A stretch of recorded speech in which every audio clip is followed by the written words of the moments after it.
So this is the HTC Incredible from Verizon Wireless.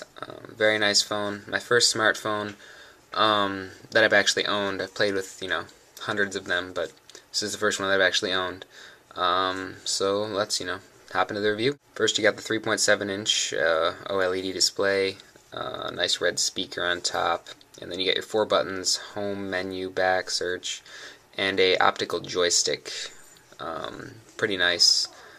I don't know what the trackball is like, because I've never used the trackball on a phone, so I don't know the difference, but, I wish it moved some more than it actually does sometimes when editing text, but can't have everything. On the side here you got a micro USB port with TV out, that's why it looks kind of different.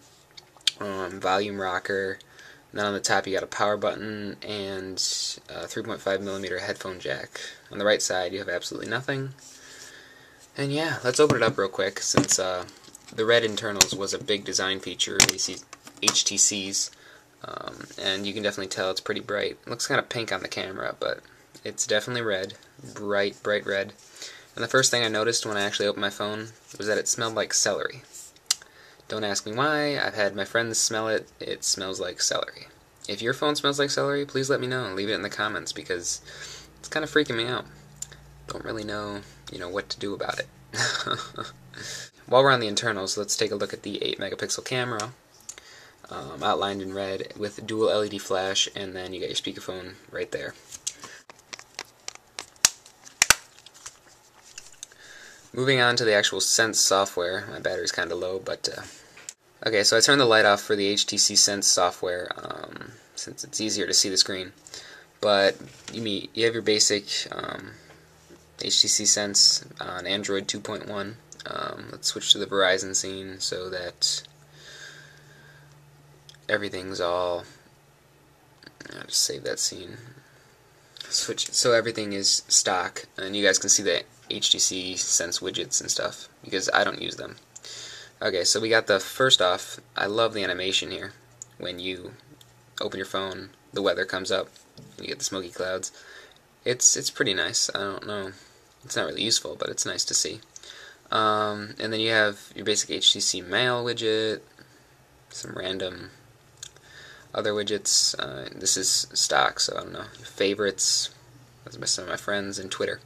I don't really use the integration with Sense. The only thing I use is the Facebook linking, so I can have everyone's photos as pictures instead of just blank spots. What next? Well, the internet's fast. It's fast on 3G. It's not slow like AT&T, cough cough. I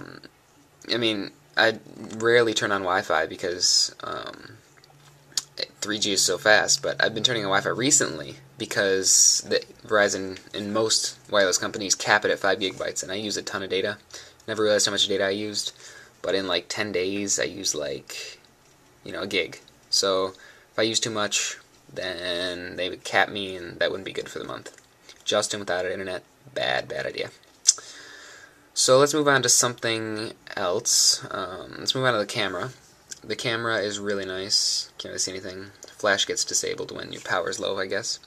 But it takes great pictures. I actually went outside and took some pictures of scenery for Photoshop in my business class today, and they turned out beautiful. It takes great pictures. The video is meh. I was going to do a test footage video, but I don't know. If you guys want to test footage of the video, let me know. The phone's kind of been out for a month, but it has been back ordered, so if you're still waiting on yours and you want to see the test footage, leave a comment below. Yeah. Android market's the same. I'll go through some of my apps in another video that shows off mine. Messaging app isn't bad, actually. It's pretty basic. I do like the voicemail, that it's visual. I hated calling, and it was bad. What else? Stock Android can I go over? Adding widgets, adding programs, very quick, very fast. I use Twika, and I love the Twika widget, but that's in my actual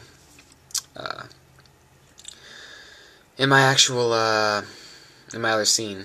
So I'm not going to go to that right now. At the bottom, Whoops, showed some people's numbers there, but quick access to phone at the bottom.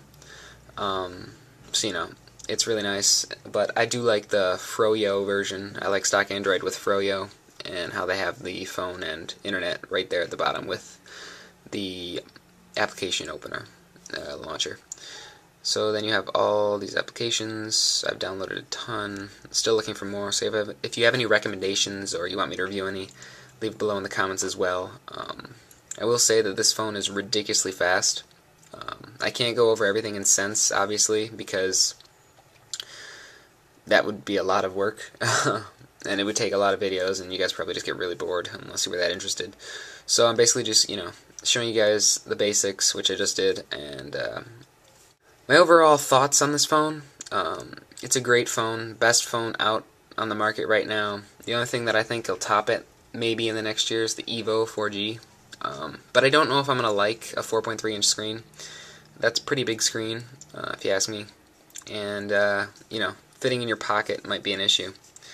So, hopefully I'll get a hold of a friends and I can review that. But, yeah, definitely the best phone on the market. $100, Verizon Wireless, 8-megapixel camera. I mean, you can't beat it. It's really just an amazing phone. If you have the money, if you have the upgrade available, you want a smartphone, get the HTC Incredible. I can't say anything else because, you know, you really have to go to the store and experience it to feel the speed, to feel everything about the phone. But you know, that's my overview. I hope you guys enjoy. If you like the video, subscribe below.